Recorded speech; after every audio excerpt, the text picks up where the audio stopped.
Santa María del Diablo, capítulo 6. Perdono a aquellos ladrones. Después de escribir muchos libros, y en particular la general historia a la que he dedicado media vida como cronista del rey, me sentía satisfecho y dispuesto a dejar quieta la péñola. Mi última tarea fue completar las quincuagenas, cuya escritura nos tomó a mí y a mi mano 12 años, con las que quise honrar mis recuerdos madrileños y la memoria de tantas personas notables de las que tuve conocimiento. Puesto el punto final y dispuesto a dedicar mis días postreros al cuidado de mi alma, ocurrió que hace unos días hubo un sueño que me dejó perturbado. Estaba dormitando junto a la garita del poniente, aferrado a la llave de esta fortaleza de Santo Domingo que capitaneo hace ya más de 20 años, y la tibia brisa entraba y sacudía mi melena ya toda blanca y me acariciaba la frente, y yo me hundía en el sueño sin ofrecer resistencia, cuando vi frente a mí a una mujer tequina, alta, gris y de gestos muy lentos. Estaba sentada frente a un fuego. La vi mirar la luz y hacer unos extraños movimientos con los dedos en el suelo. En ese sueño, vivo como pocos, la mujer miraba el fuego y yo era el fuego. Me miraba con fijeza y volvía a mirar el movimiento de sus dedos en la arena. Supe que en ese instante auscultaba mi alma. Luego habló. Me recordó que mi pecado más aborrecido ha sido dar al mundo una obra de ficción, la primera que fue escrita en tierra firme, y repitió palabras mías para decir que la ficción es cosa del diablo y es una de las más dañosas pestilencias porque está hecha de mentiras y el diablo es el padre de la mentira. Entonces se acercó a ese fuego que era yo en aquel momento y me susurró al oído: eres filfa. Y el sueño aquel se me hizo pesadilla y tuve un despertar sobresaltado. Lucio Marinero, autor de Cosas memorables de España, quiso hablar de las Indias sin verlas. Vino a las Indias entre sueños, y digo entre sueños porque aunque durmiendo hablara no podría decir tan al revés de la verdad lo que dijo. Es por eso menester que el que escribe lo que no ve mire bien de quién se informa. Y dice este hombre que en tierra firme, de donde era obispo Juan de Quevedo, de la Orden de San Francisco, fue hallada, por los que andaban en las minas, una moneda con el nombre e imagen de César Augusto. Dice Marinero que la moneda llegó a manos de don Juan Rufo, arzobispo de Cosencia, y como cosa maravillosa la envió al Papa Sumo Pontífice, y que este hallazgo quitó la fama a quienes dijeron haber hallado las Indias y ser los primeros que habían navegado, pues por aquella moneda consta que los romanos habían llegado grande tiempo antes que los castellanos. Todo esto es de Lucio Marinero y es la mayor falsedad del mundo. Esa que quiso decir es Santa María de la Antigua del Darién, cabeza de Castilla del Oro, y yo fui allí cuando ese obispo fue, por veedor de las fundiciones del oro y de las minas del oro, y residí en la tierra hasta que el obispo se murió, y después algunos años. Y si esa medalla o moneda hubiera aparecido, yo era uno de aquellos a quienes primero se había de dar noticia de ella, por mi oficio y porque iba a pena de la vida a quien encubriera tal cosa. Y si el arzobispo tal novedad envió al Papa, al arzobispo engañó quien se la dio, y él al Papa, y este autor Marinero a cuantos tal desatino han oído, si le creen. Los romanos nunca supieron de estas partes. Los españoles sí, antes que hubiese romanos, porque estas islas son las Hespérides, así llamadas de Espero, que fue 12º rey de España y sucedió a Hércules egipcio 658 años después del diluvio, 516 después de fundada España y 156 años antes que Troya se edificase y 603 años antes que se fundase la ciudad de Roma y 1658 antes que Jesucristo encarnase. Y para que Lucio Marinero sepa cuál es aquella tierra donde fue obispo Juan de Quevedo, digo que es la ciudad que he dicho atrás que despobló Pedrarias Dávila y que se llamaba Santa María de la Antigua del Darién, porque Darién se llama el río que por allí pasa, el cual entra en el Golfo de Urabá, y estaba la ciudad en 7 grados y 40 minutos, que son 2/3 de un grado de esta parte de la línea equinoccial a la parte de nuestro polo ártico. Allí, el verano y tiempo más enjuto es en Navidad, y un mes antes y otro después. Y el tiempo que allá cargan las aguas es por San Juan y el mes de julio. Y aquello se llama ya invierno, no porque entonces haya más frío, ni por Navidad más calor, pues en esta parte siempre es el tiempo de una manera,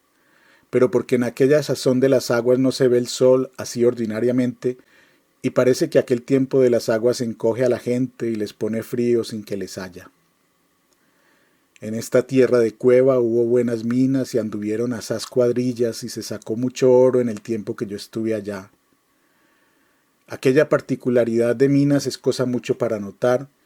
y puedo hablar de ellas mejor que otro, pues como veedor he visto muy bien cómo se saca el oro y se labran las minas, y aún tuve algunas cuadrillas de indios esclavos míos ocupados en esto. A 4 leguas del Darién,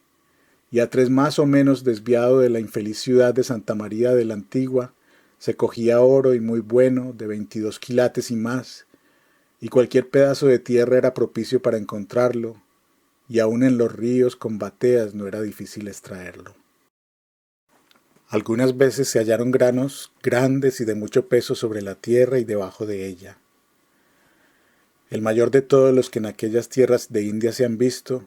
fue el que se perdió en la mar cerca de la isla de la Beata, que pesaba 1 arroba y 7 libras. En el año de 1515 yo vi en poder del tesorero Miguel de Pasamonte 2 granos que el uno pesaba 7 libras y el otro 5, y de muy buen oro y de 22 quilates o más. Además de lo que se sacaba de las minas, se hicieron muchos tesoros labrados en poder de los indios que se conquistaron. Parte de ese oro es muy bueno, pero otro está mezclado con cobre y con él hacen muchas cosas y joyas que ellos y ellas traen sobre sus personas, y es la cosa del mundo que comúnmente más estiman y precian. Y pues que aquí se trata del oro, digo que los indios saben tratar las piezas de oro con hierbas para que brillen más, y el platero de España o Italia que tuviese su secreto sería el más rico y reputado por esta manera de dorar. Y en estas tierras también hay mucho cobre y otra variedad de minerales, y hay mucho de todo en abundancia. Pero como hay oro, lo más priva lo menos, y no ha habido quien se ocupe de esos otros metales, algunos de ellos con virtudes providenciales. Puede ser cosa más desestimada que un guijarro, pues preguntad al que está enfermo con pujo, ¿qué daría por no padecer de tal manera? Como este mal acaece al grande o al chico, al rey o al duque o al pobre escudero, al papa o al que no tiene capa, oídme como hombre que lo ha probado. Yo estaba muy trabajado en el pujo y los dolores me hacían retorcerme, y acaso entró un hombre a verme en esta fortaleza y no de mucho crédito, antes era tenido por liviano y loco. Y como supo mi mal, dijo que dentro de un cuarto de hora o en mucho menos tiempo él me sanaría. Con todo y mi mal, me reí y le dije: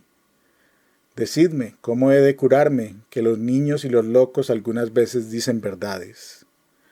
A lo que el otro repuso: yo quiero que digáis que los médicos que os curan no supieron quitaros el pujo y que yo merezco los dineros que ellos os llevan sin merecerlo. Luego ordenó severo: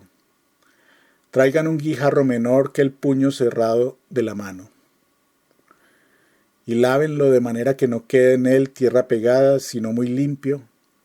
y pónganle en el fuego y que esté allí hasta que parezca una brasa el mismo guijarro. Y entre tanto que el guijarro se calienta, pongan aquí un bacín muy limpio. Así se hizo, cual el loco lo indicara,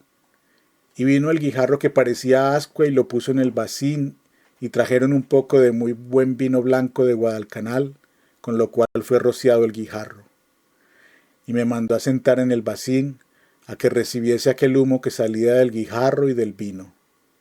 Y estuve allí recibiendo ese sahumerio tanto tiempo como se tardaría en decir el salmo de Miserere,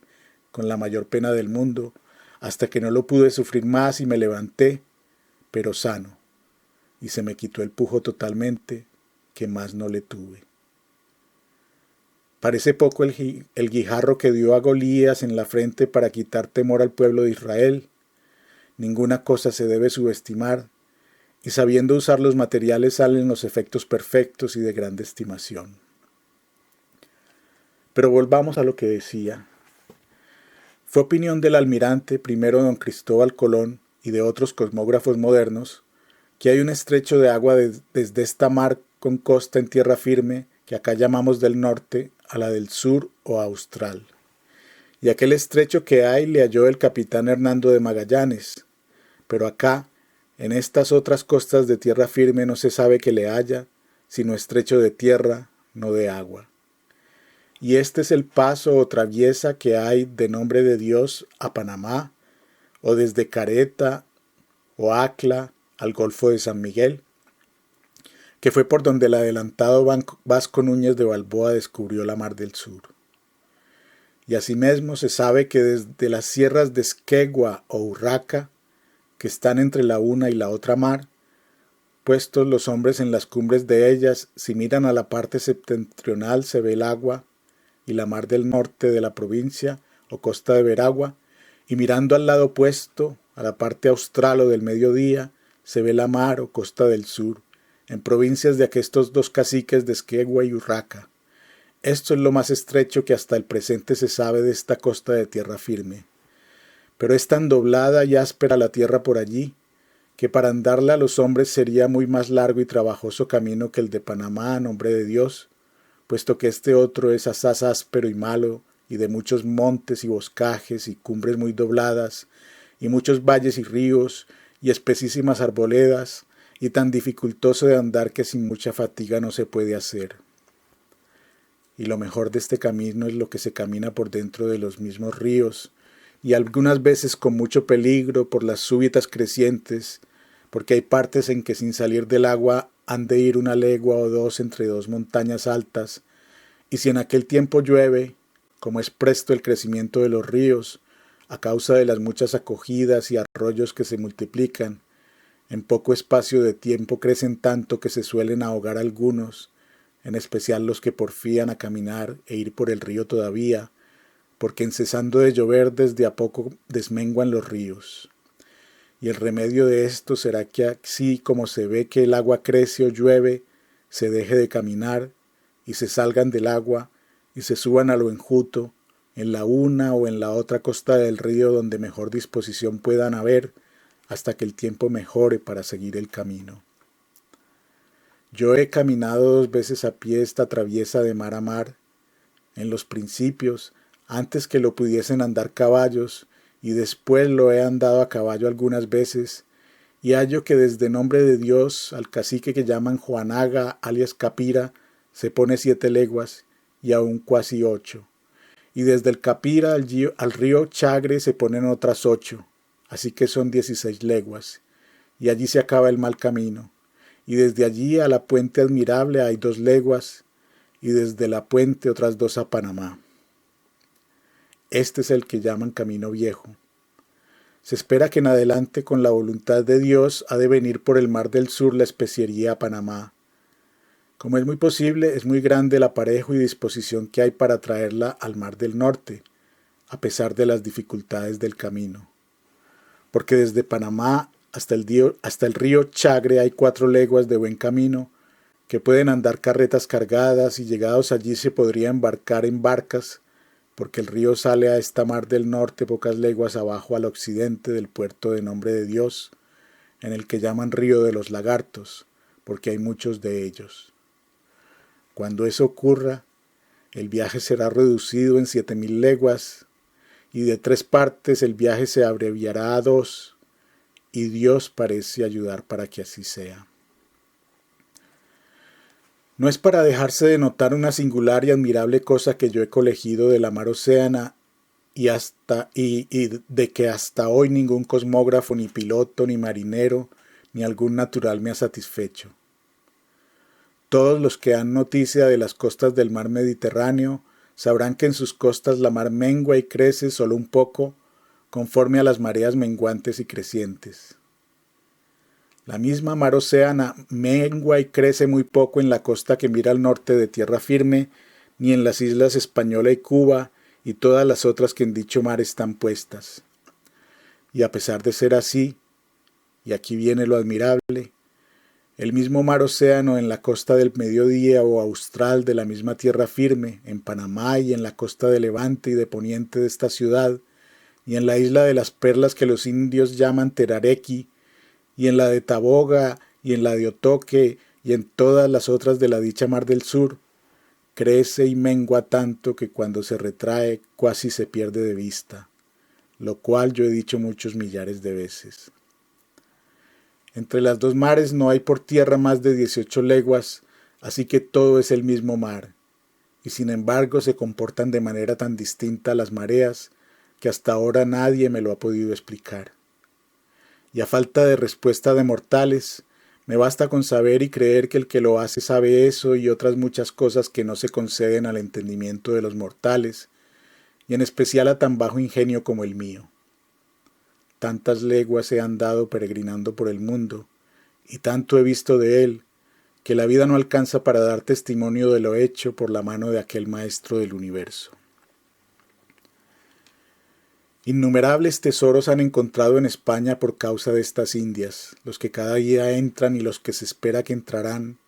así de oro y perlas y esmeraldas, como en otras cosas y mercancías que de estas partes continuamente se llevan antes que de ninguna generación extraña sean vistas ni tratadas, sino de los vasallos de César españoles. Lo cual no solamente hace riquísimos a los reinos de Castilla y de León, a los que pertenece esta hacienda, sino también a toda España y a los circunstantes reinos extraños, y redunda tanto provecho y utilidad que no se podría decir sin muchos renglones. En mi suma de la natural historia de las Indias, que publiqué en España en el año de 1526 y que me valió el nombramiento posterior de cronista de Indias, di por testigo de la riqueza de este mundo aquellos ducados y doblones que la cesárea majestad esparcía por el mundo, y que salieron de España y nunca a ella regresaron porque como es la mejor moneda que por el mundo corre, así como entra en poder de extranjeros, jamás de ellos sale, y así a España regresa con los quilates rebajados y mudadas las armas y los cuños de César y puestas otras insignias. La cual moneda, si este peligro no tuviese y no la deshiciesen en otros reinos, de ningún príncipe del mundo se hallaría tanta cantidad de oro en moneda, con grandísima y ventaja de millones de oro, de lo cual todos son causa estas nuestras Indias. Eso lo escribí en el año de 1526, pero en estos 30 años que han pasado después se han llevado tantos millones a España desde esta tierra firme, y tanto ha salido por el puerto de nombre de Dios de esta provincia de Cueva a causa del Perú, y del descubrimiento de los capitanes Francisco Pizarro y Diego de Almagro, que es cosa incontable y de tanta admiración que no basta pluma ni tiempo para expresar eso tan particularmente y al propio tiempo como pasa en efecto. Y de las perlas he de hablar del descubrimiento que hizo Cristóbal Colón de la isla de las Perlas, llamada Cubagua, en este mar y costa norte cerca de tierra firme. Y Balboa descubrió otra isla en la mar del sur llamada por los indios Teraqueri a 15 leguas de Panamá, en la cual digo que se han hallado muchas y buenas perlas. Y de esta isla fue aquella grande que hubo Pedrarias Dávila de 31 quilates, que después compró la emperatriz Nuestra Señora de gloriosa memoria, y también la otra perla redonda que yo tuve de 26 quilates y muchas otras y grandes perlas que se sacan en mar más profundo y entre peñas, y con mayor trabajo que en esta isla de Cubagua. Y en la costa abajo del poniente de Panamá también las hay, pero como son granjería tan dificultosa que por el andar tras el oro no es ejercitada debido a sus dificultades y a la hondura del mar, que es mucha más en la mar del sur. Y es la sal otro preciado elemento que se obtiene de la mar, y son los indios maestros de hacer sal de agua de la mar. Su sal es tan blanca como puede ser la nieve, y es fuerte y no se deshace presto. Quiero decir o dar un aviso al lector contra la malicia de algunos historiales que hablan en Indias sin verlas. Dos cosas quiero que atienda el que leyere. La una es desde dónde escribe el que lo dice, y la otra es que no debe dejar de considerar que hallará algunos pasos que yo he escrito, y esos otros remiendan, mudando las palabras, porque parezca que es suyo lo que cuentan, y van a dar de pies en lo que de mis tratados han hurtado. Y ha habido alguno que casi a la letra en partes dice lo que he dicho, y otro más que promete decir más adelante cosas de las Indias, estándose en Europa y sin nunca haber visto las Indias. Al que lee y siente, no es difícil entender tales hurtos, pero yo les perdono a aquellos ladrones ese error, y me huelgo de lo que he padecido en estas partes para escribir lo que de ella se contiene en los 50 libros de mi historia, de los que a la sazón una veintena han pasado a la imprenta.